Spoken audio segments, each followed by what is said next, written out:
the questions then.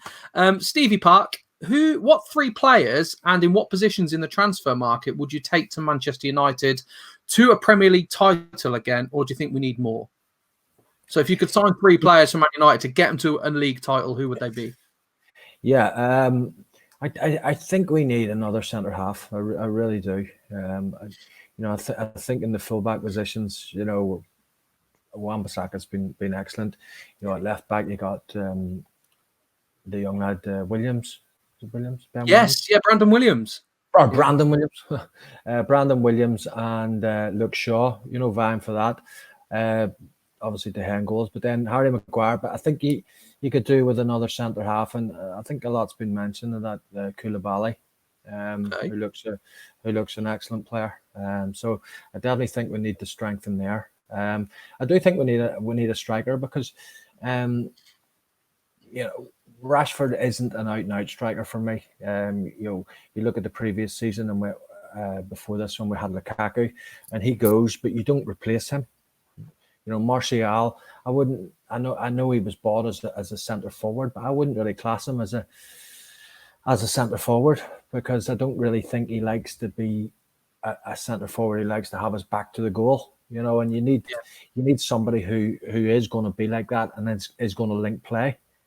So I would definitely get a striker as well. You'd love to see. I know the chances to get him is very minimal. You'd love to see considering you're not in the Champions League or whatever. You need to be in that to get these big players. And surely, 10 years ago, you would go for somebody and you would go and get Mbappe.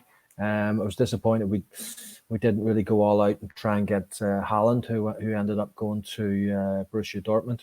Because he just looks like a natural goal scorer. But if you get Pogba fit again. And playing like he does, that's like a new sign in itself.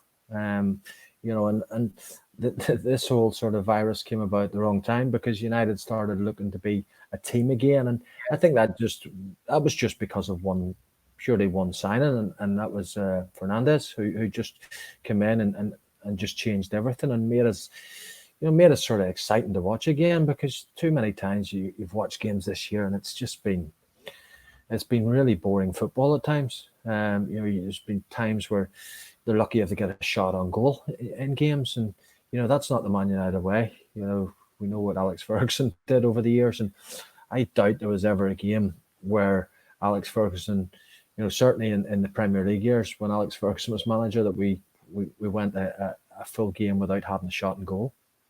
He always did like a flair for goal. There's always like a good flair player in Ferguson's teams as well, weren't there? That he just seems to be disappearing out of not just Man United, but modern football as a whole. Would you agree with that? Yeah, I know what you mean. In terms of like a flair player at United, you would probably say that Bruno Fernandes is maybe that one at the minute.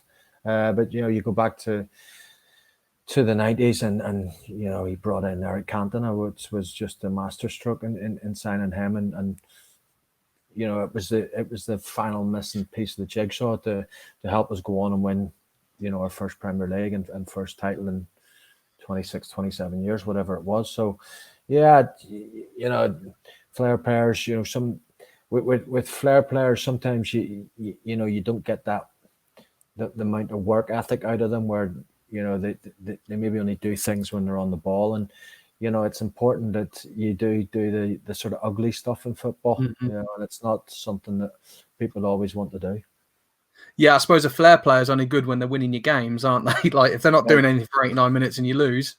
Yeah. Well, exactly. They're not ones you're sort of going to rely on when you're going to an away match on a cold December night. Because I think a lot of flair players they tend to be sort of more foreign players, and they're coming from a hot climate, and they're not used to wet nights and wherever it may be on a cold December.